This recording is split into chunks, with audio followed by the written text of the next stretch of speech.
A Napoli, se hai un'apparente età giovanile, vieni appellato con o fra, in alternativa, Giuvinò, ecco, intorno ai 40-50 anni, immancabilmente tutti ti chiamano o zii, insomma, in alternativa, capo. Quando poi c'hai i capelli bianchi, intorno ai 50-60 anni, diventi immancabilmente o no. Ecco, io adesso sto fra o sì o no, ecco, qualcuno mi chiama o sì, qualcuno mi chiama già o no.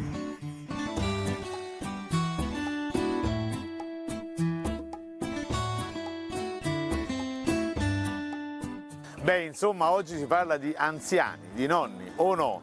Ecco, c'è una famosissima intervista di Edoardo De Filippo che veramente fa l'esaltazione dell'età matura.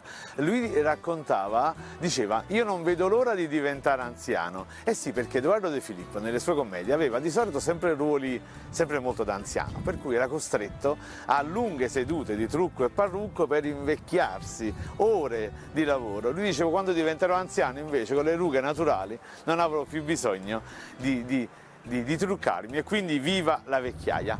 Ma uno degli aneddoti più divertenti sull'esaltazione della vecchiaia riguarda Libero Bovio, il grande alfiere della musica napoletana, insomma, giusto per citarne qualcuno, Reginella, Passione, Zappatore, insomma. Bene, Libero Bovio in famiglia era soprannominato Occhiattone, sì, lui era molto robusto, abitava lì a Via Duomo e insomma per la chiattezza aveva sofferto molti problemi.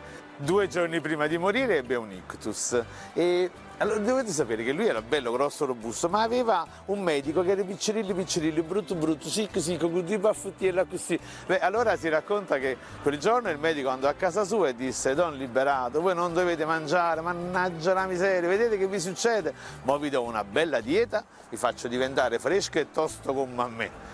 Don Libero poi si girò dal letto, lo guardò e disse: tutto voglio morire. Ecco questo. Ma l'episodio più divertente sulla vecchiaia di Libero Bovio è quando lui, robusto com'era, saliva faticosamente in pieno agosto con un caldo straordinario la salita di Santa Teresa al museo. Lui abitava a Via Duomo, quindi saliva a Santa Teresa, faceva un caldo, lui si aiutava col bastone, sudava a tutta forza. Allora passa uno di questi scugnizzi napoletani, no? Sti fetienti, insomma, a un certo punto lo guarda e fa: oh no, è brutta la vecchiaia.